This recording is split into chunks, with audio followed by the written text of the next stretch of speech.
Summer of the Mariposas by Guadalupe Garcia McCall, read by Melinda Garcia. Chapter 1. La Calavera. La calavera del muerto está en su huerto. The skull. The skull of a dead man is in his grove. Juanita reacted first. Being 14 and only second oldest, she didn't usually take charge. But when she felt the corpse floating beside her, she started pulling Bita out of the water as if she were a sopping Raggedy Ann doll. Holy shiitake mushrooms! The twins Velia and Delia shouted in unison, frozen in place by the sight of the body, bobbing up and down, and side to side, only a few feet away from us. I shrieked the way Mama would have if she had been there with us. Get out! Get out! Get out! Grasping only the sleeve of Velia's shirt, I yanked her toward me with all my might. Odelia, she complained, let go of me. Get out of the water now. Okay, fine, but I thought you were yelling at him, she defended herself. I pushed her and Delia ahead of me. Why would I be yelling at him? He's dead. We stood, all five of us, drenched with fear on the bank of the river, staring wildly at the first cadaver we'd ever seen in our lives. It was spooky, like seeing a ghost floating face down in the water. His dark hair was long for a man. His thick tresses floated loosely around his head, like the black tentacles of a sea monster. We should call someone, Pita shivered, pulling her wet hair out of her face and scooting over to stand behind me, as if she were afraid the man was going to suddenly get up and come after her. The authorities? I said, my mind still reeling from the shock. The only thing I could think of was how Mama was going to give me one historical paliza when she found out. And she'd find out if we called the authorities. But I had it coming to me. After all, I got my sisters into this by bringing them here. The waters of the Rio Grande were dangerous, and Mama wouldn't care that our swimming hole seemed safe to me. How many times had we heard of drowning victims turning up on its banks? The twins, Velia and Delia, chimed in. The cops, for sure. No, we should call the border patrol. I bet they'd know what to do, Pita said, sounding older than her 10 years. Guys, Juanita whispered, her face suddenly pale. Do you realize what this means? What? Velia asked, still staring at the body floating in the river. I didn't respond. Juanita's brain always worked differently from my own, so I couldn't begin to guess what she was about to suggest. Juanita's face broke into a grin. We're going to be on TV. She sobered a little when she glanced down at the body again. Mama is not going to like this. You know how she feels about talking to strangers, Velia reminded Juanita. She was right. Mama was more than paranoid about giving out personal information. In her mind, everyone was a potential predator, and we were under strict orders never to speak to anyone about anything if she wasn't around to protect us. We weren't allowed to use the internet anywhere other than school, where we were semi-protected. No emails, no instant messaging. Not only couldn't we afford a computer at home, but Mama worried that we didn't understand how to distinguish our real life friends from dirty old men. Besides, we're in no condition to be put in front of a camera. Look at us. We look like bums. I looked at each of my sisters in turn. We were wearing cut-off shorts and ripped tank tops. Pita tugged at her wet shirt, squeezing out the water and pressing it down over her round belly to smooth it out, while Velia and Delia tried in vain to straighten out each other's clothes. And to say nothing of our hair, which was not only wet but thick and clumpy with dirt residue from the river water. Pita had leaf particles clinging to her bangs. I reached over and picked the bigger pieces of debris out of them as I mulled over our predicament. Well, it's not like we'll have a choice. This is big. Juanita tucked her shirt into her shorts, as if that was going to make a difference. The twins nodded at each other. This is more than big. This is huge, they said in unison. They had a habit of finishing each other's sentences. They were even closer to each other than all five of us were as a group. It was a game they played, presenting themselves as the twin front, fooling people who didn't know them all that well by making them think they were really exactly alike. I tried to think of a way out of it as I chastised myself for bringing the girls to swim in the river all summer long. Calling the authorities brought with it consequences, but we couldn't just leave the dead man where he was in the water. He'd pollute our swimming hole, not to mention that he should be put to rest somewhere. Ginormous, Juanita whispered beside me. Delia pulled her ratty tennis shoes off her feet and beat them against each other, trying to loosen the clumps of dirt from their soles. You think they'll get here that quickly? Like right away? Can we go home and change before we call them? I don't know about you, but I want to look my best for my first ever television appearance. No, we can't, I said, looking at the twins. They were the pretty ones, with their long, honey brown hair, hazel eyes, and perfect smiles. They had nothing to worry about. They didn't look as pretty right now after a day swimming in the river, but it didn't matter. The camera would love them. No matter what they were wearing or how disheveled their hair had become. Not me. Like Juanita, I was big boned, darkly bronzed from being out in the sun every day, and homely as a ginger snap. Juanita undid her droopy ponytail and tried to comb her wet hair with her fingers. This isn't a movie set, and you're not starlets yet, she reminded the twins, who had aspirations of someday making it in Hollywood. This is about him, not us.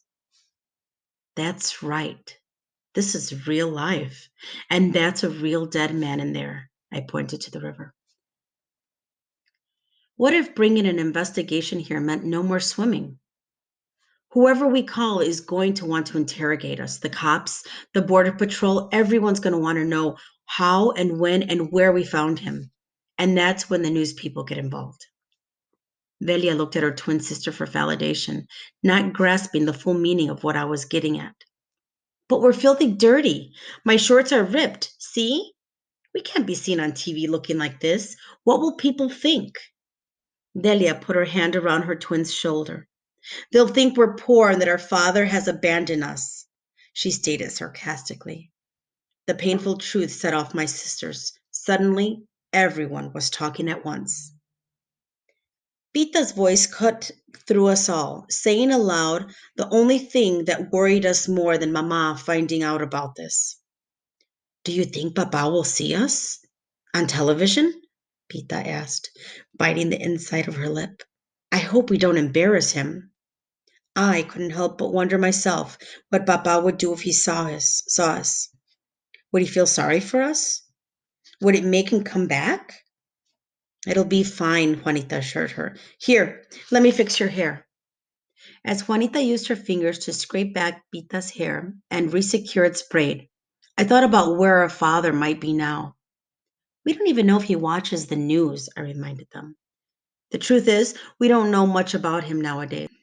Not where he's living, where his band is performing, or why he hasn't called or come home in almost a year.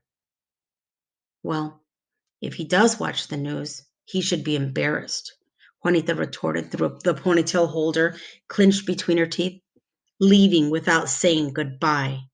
I don't know why I'm even surprised. She spat out the rubber band and bound up the bottom of Pita's braid. Did you know that 70% of men aren't as attached to their female children as they are to their sons? It's true. I read that somewhere. Delia let out an exaggerated sigh and rolled her eyes.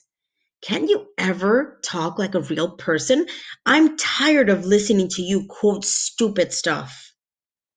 If you two taradas are done arguing, we need to go home and change before going up to customs, Delia said, taking the focus away from Papa and back to the situation at hand.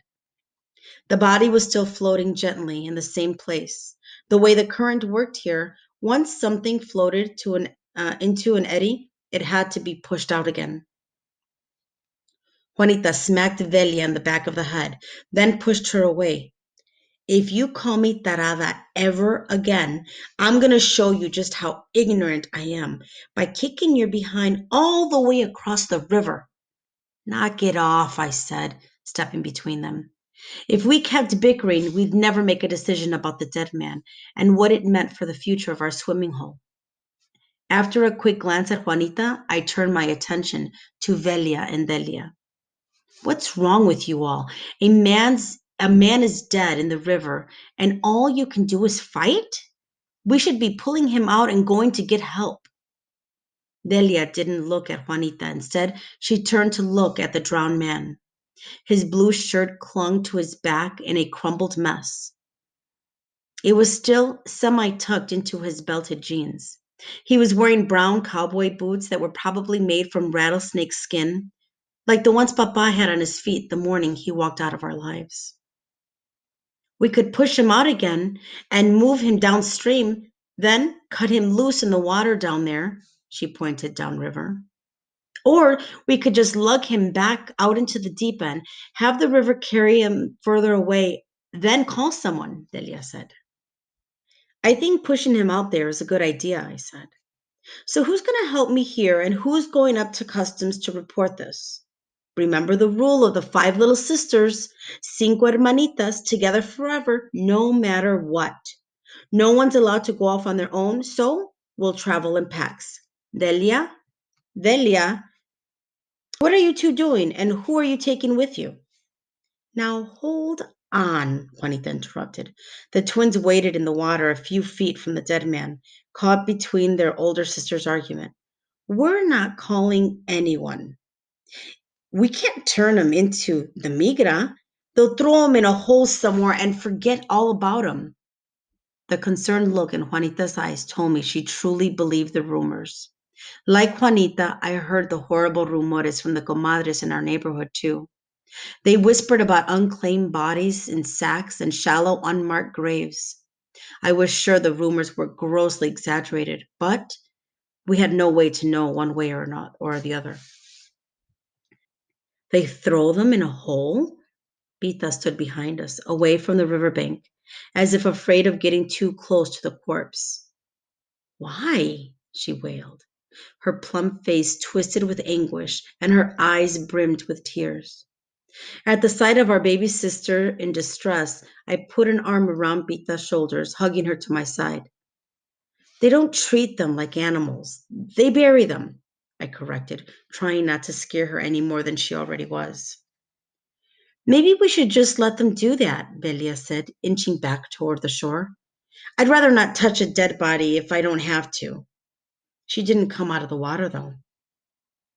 I tried to signal Juanita with widened eyes that it was enough, but either she didn't get the hint or decided to ignore it. Hello, she bursted out, arms flailing. Those custom agents are ruthless. To them, illegals are no better than stray dogs. They'd shoot them before they'd help them. You're so full of it, I said, shaking my head. Custom agents are government workers. They have to take care of the bodies they find. Shows how much you know, Juanita mumbled, looking at the dead man floating in front of her. And what makes you such a perfect expert? I demanded, still hugging Pita. I pulled her closer, turning her away from the sight of the dead man. One of those stupid books you read all night? No, wait. You were just born knowing it all. Sorry, I forgot. Pita scrunched up her face, on the verge of sobbing aloud. I'm scared. Shut up. We don't have time for crybabies, Juanita scowled at Pita. The dead man continued to float in front of us like a giant waterlogged voodoo doll. A bad omen, to be sure. Juanita paced along the bank, agitated. I let go of Pita to sit down on the rock, the weight of the decision we needed to make unsettling to my stomach, with a queasy feeling that no matter what we decided, our lives would change. I'm telling Mama, Pita wailed. But when she started toward the bikes, Juanita pulled her arm and forced her to face us. No, you're not, you little snitch, she said. We're not telling anyone anything. We're going to do the right thing. I didn't like where this was heading. Knowing Juanita and her quixotic ways, this could turn into one of her many harebrained schemes. She'd be starting some kind of crusade to prevent the drowning of illegal aliens in the waters of the Rio Grande. And what's that? What is the right thing, Juanita?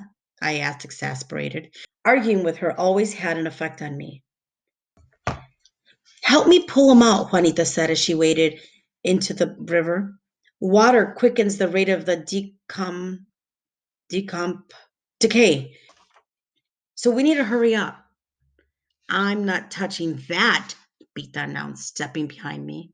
Him? You're not touching him? Juanita hissed at Pita, who pressed her face against my back. He's a human being, even if he is dead. Now help me pull him out. Pita, you go sit over there if you can't handle it. She directed her little sister to a chinaberry tree with giant overhanging branches a few yards away. Obediently, Pita went to sit under the designated tree. Delia and Velia looked at each other, shrugged, and followed Juanita deeper into the river where the body was still floating in the gentle water. We should call the authorities, Juanita, I said, trying to control the situation like Mama would have wanted. I don't think we should pull him in. No telling how long he's been dead. As usual, Juanita ignored me. Although she was only a year older than the twins, who were 13 and full of cuss words and spite, Juanita was much taller and more muscular. Next to them, she looked Amazonian, like the female warriors in Greek mythology. She could have pulled in the man's body without help from any of us. I stood my ground. Velia and Delia stood waist deep in the river and stared at me with the exact same expression on their faces, an expression that said I should do something. What? I asked them. I'm not helping her. She's crazy, always has been. I'm not crazy. I'm compassionate. No, I'm more than compassionate. I'm considerate, Juanita said, using the word correctly. Unlike the twins, who were having fun exploring the criminal side of language, Juanita had recently discovered the pocket sized dictionary, and big words flew out of her mouth every day. Most of the time, I complimented her on her vocabulary, but at that moment, her consideration was making me sick to my stomach. He's heavy, Juanita huffed as she pulled the dead man toward her by his right arm. Delia and Velia screamed when the body made contact with their midriffs. They sprang out of the water like sleek mojarras, two slim, delicate fish flying out of the river. So Juanita ended up bringing in the dead man by herself. I only helped her when she was having trouble dragging him over to sit him up against the trunk of the mesquite tree. Juanita moved his arms up and down and side to side. He hasn't been dead very long, she hypothesized. See? No rigor mortis, I corrected. You still have some work to do on those dictionary skills. Whatever, she said, sounding embarrassed. I think he just drowned like a few hours ago. He doesn't smell, and he's not swollen, but I could tell he was definitely dead, to the point where I was sure pumping on his chest wouldn't have done him any good. Drowned? What do you know about drowning? I asked her. While I was sure she knew exactly what she was talking about, I was relieved to hear the news. Even if she wouldn't listen to me, at least Juanita wasn't exposing the other girls to some super decayed dead man's germs. Hello, I watch Crime Dogs. It's like my favorite show. The sight of her turning the body over and pressing and prodding at the head and torso with her bare hands turned my stomach. Juanita had nerves of steel. I had to give her credit for that. Besides, it's obvious he drowned. There are no other signs of trauma, no bullets, nothing. See? She flipped the body on its back again. We should really go up to the customs and get some help, I began. Juanita's brown eyes were warm and dark with the genuine concern she was so proud of. I wonder where he came from. If he has a family, do they know where he went? Did he tell them? Because I knew exactly where this was coming from, I put my arms around her shoulder and pulled her close. He must have, I assured her. Papa didn't, Delia whispered to Velia as they stared at the drowned man. His brown hair was slicked back from his face now, as if he had just gone for a swim, and his face was expressionless, serene, as if he were now sleeping in the hot sun to dry off, except, of course, that he was still fully clothed. Juanita ignored the twins and crouched back down to inspecting the body. He's soaked, Duh, Velia said, rolling her eyes toward Delia. We should take off his clothes, Juanita suggested. Let him dry off before he starts growing fungus or something. Gross! I'm not doing that, Velia and Delia exclaimed in unison. I pushed Juanita gently away from the corpse. We should leave him just the way we found him. We should have left him in the water, Babas, Delia said, thumping Juanita on the shoulder with the back of her hand. Watch your mouth, I warned. I was tired of the twins calling everyone stupid. Delia mumbled an apology under her breath. Ignoring my command to leave the drowned man alone, Juanita tugged at the dead man's left boot and yanked it off his foot, almost falling back in the process. To everyone's surprise, a tightly wound plastic bag fell halfway out of his sock. Juanita pulled it all the way out and looked at us before she opened it. Money, she whispered as she pulled out a huge wad of rolled up American bills and laid it down beside the drowned man. Velia snatched it up and started sorting it, divvying it up between herself and Delia.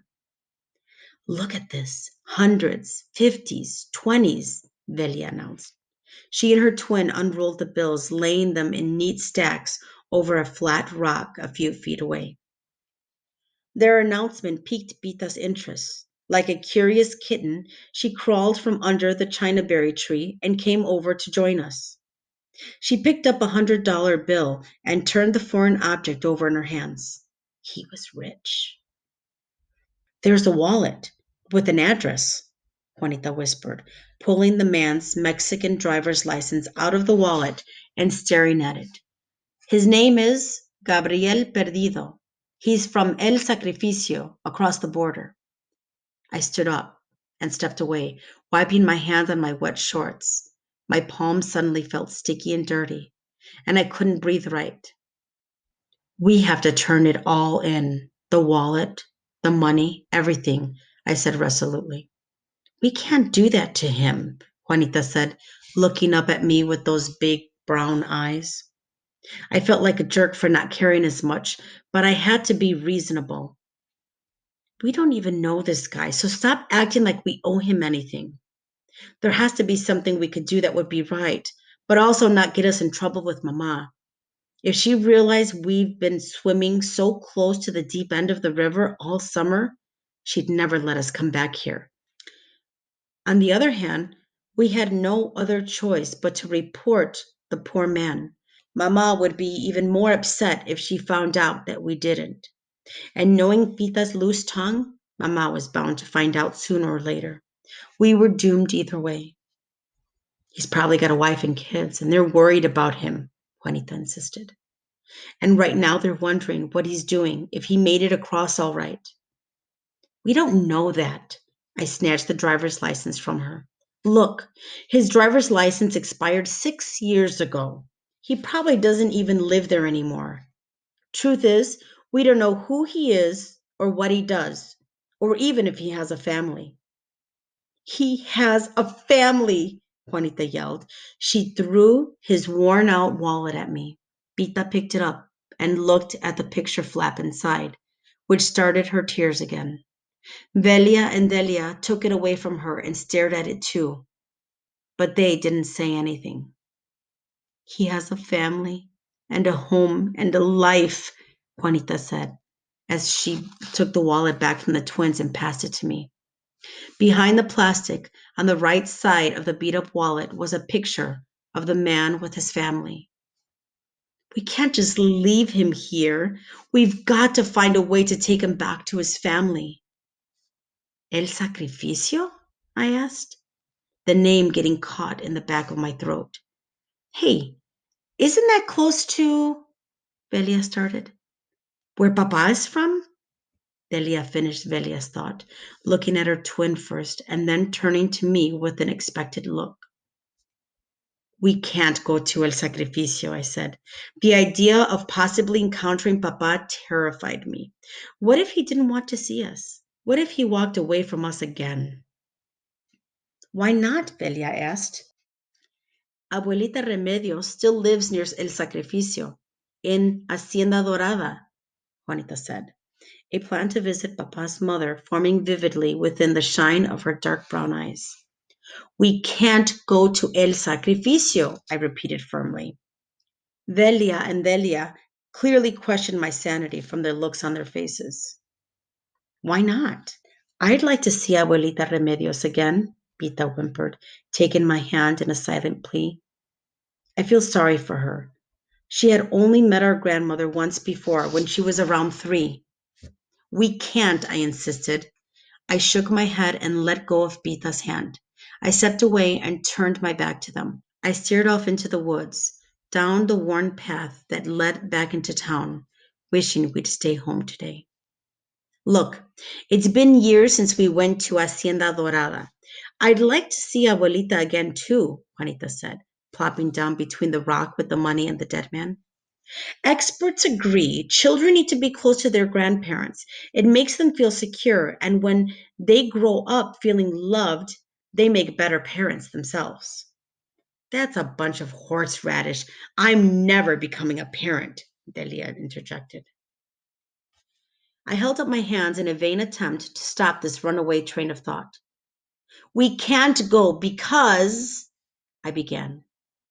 Then, dropping the wallet on Juanita's lap, I closed my eyes and fought past the raw, agonizing emotions that threatened to overwhelm me. It was painful to know that our paternal grandmother lived less than a day's drive away and we had not seen her more than twice in our lifetime. If only Papa had been more willing to do his job and make us a family, maybe El Sacrificio would be more than just an exotic name printed on a dead man's driver's license. Because why? Juanita demanded doggedly. Give me one good reason. Because it's all the way in friggin' Mexico. That's why, I growled. Juanita waved the wallet up at me. Don't you see? There's a reason we found him instead of Border Patrol. He came looking for us because he knew we could help him. It's not a coincidence that he's from the same place as Papa. What are you talking about? I asked. You're not making any sense. Juanita continued passionately. Don't you get it? We were meant to find him so we can go see our abuelita in Mexico again. It was fate that brought him to us. Do you even know what you're considering? I asked. The man was dead. There had to be a law against what she was proposing. I know it's going to be hard, Juanita concluded. But if this man's family is ever going to see him again, we're going to have to be the ones to take him back. And maybe while we're in El Sacrificio, we can find out if Abuelita Remedios knows what happened to Papa, I whispered, more to myself than to them. My comment was met with silence. I hadn't meant to make the connection, but it was too late. The thought was out there. Their eyes said it all. The same question had been on everybody's mind, not just mine. I was about to take it back when something caught my eye. On the other side of the Rio Grande, on a hill, something moved. A woman? She stood still, watching us from afar. I tried to focus in on her face, but the sun's reflection bounced off the surface of the water, and her form wavered into the afternoon light. One minute, her long white dress was billowing against her legs, and the next, she was gone. Disappeared, like a ghostly apparition, she vanished into the surreal light of the fading sunset. What is it? Juanita asked, looking across the river. I thought of La Llorona, the legendary weeping woman said to have drowned her own children. Mama says she roams the rivers of the world in search of them. Goosebumps rose on my skin and my body shook slightly. Nothing, I said, rubbing my arms briskly and turning my attention back to the girls. Let's get out of here. It's getting dark.